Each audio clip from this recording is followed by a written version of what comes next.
The royal family are meant to honour the fallen on a solemn remembrance weekend in the UK, but the dumb, traitorous Prince Harry and his grinning wannabe instead chose to honour a Kardashian 5,000 miles away. No interest in duty, just tacky fame. Online, the reactions were unreal.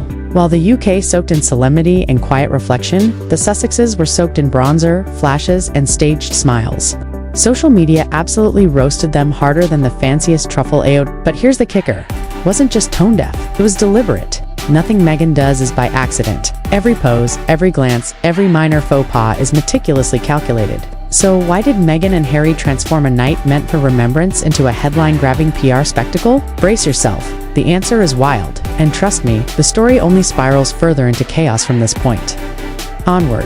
Well, Meghan's upset plenty of people and possibly embarrassed Prince Harry by not wearing a poppy alongside her husband at Kris Jenner's 70th birthday party. Imagine this. Beverly Hills sparkling beneath a cascade of chandeliers. Champagne fountains taller than most mortgages. And a guest list so exclusive it made Buckingham Palace seem like a local high school reunion. Kris Jenner, the self-proclaimed queen of American celebrity, was celebrating her 70th birthday with a James Bond-themed extravaganza oozing money, ego, and enough sequins to cause permanent blindness. Every inch of the venue screamed opulence. Gold leaf cocktails, diamond gun-crusted invites, secret codes for entry, because this was no ordinary party. It was a summit of influence. Jeff Bezos arrived, looking like Monopoly's richest man in orbit. Kim Kardashian floated in like MI6's owner. And just then, the Duke and Duchess of Hollywood appeared.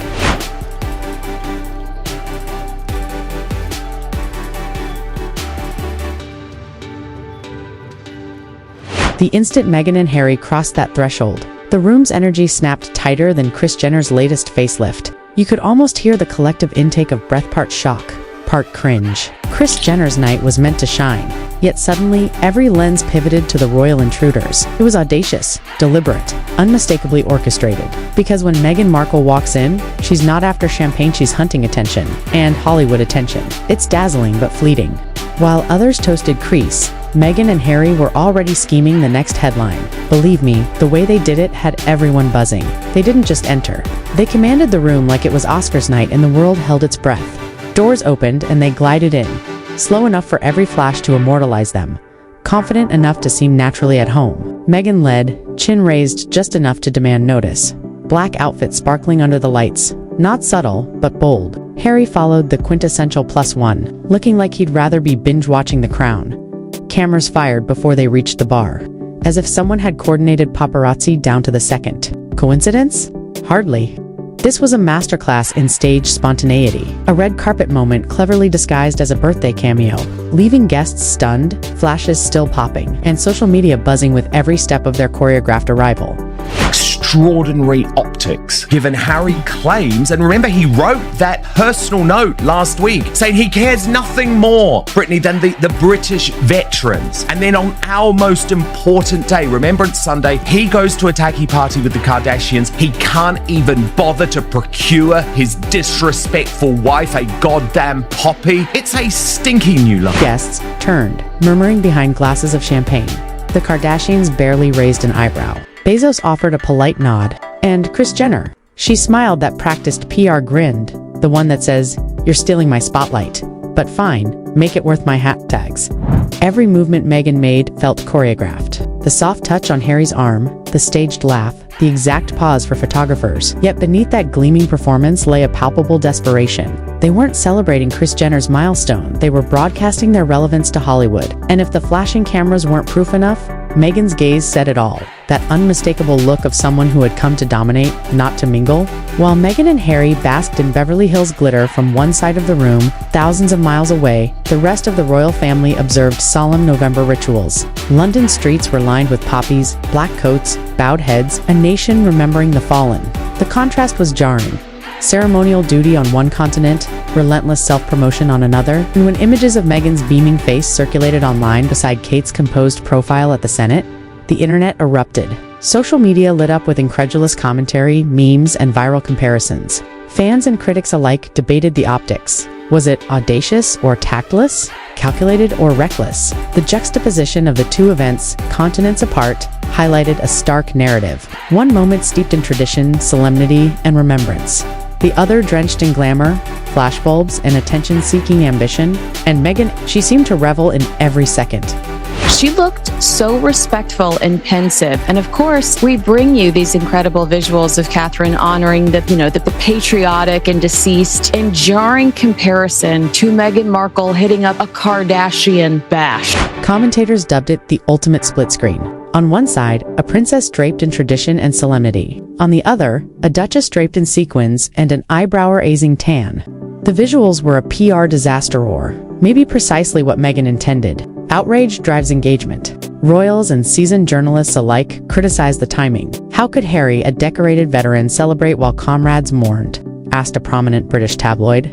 Even usually sympathetic outlets struggled to frame it positively. The symbolism was impossible to ignore. Harry, adorned with a remembrance poppy, not in solemn London but amid Hollywood chandeliers. Across X, formerly Twitter, memes proliferated faster than contrite statements. From battlefield to buffet table, one caption read below, a party snip. The outrage wasn't merely about double standards, it was about disconnection.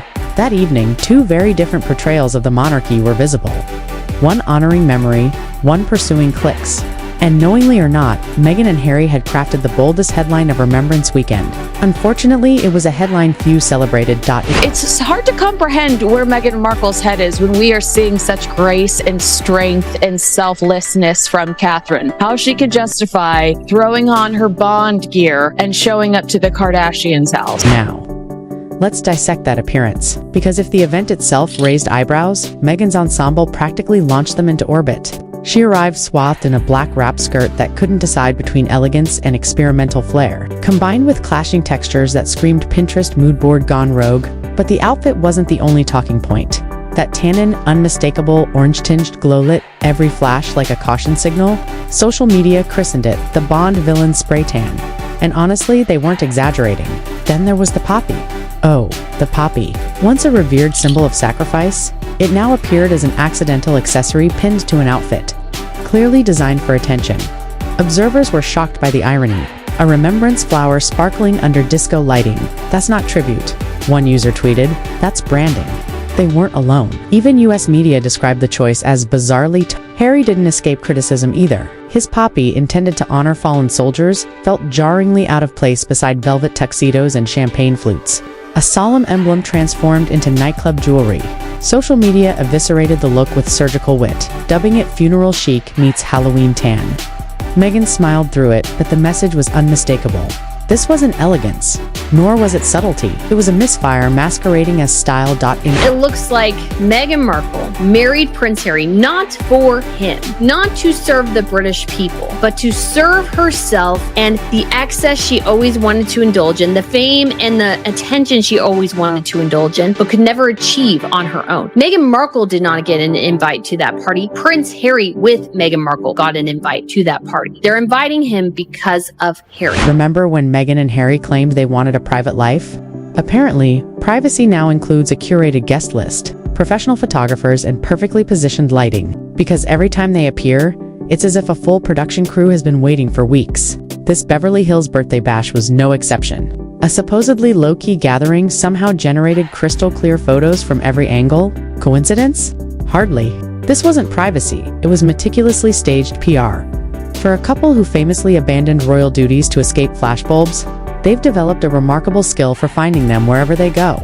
Rumors suggest their team may have discreetly tipped off select media outlets just enough to guarantee coverage.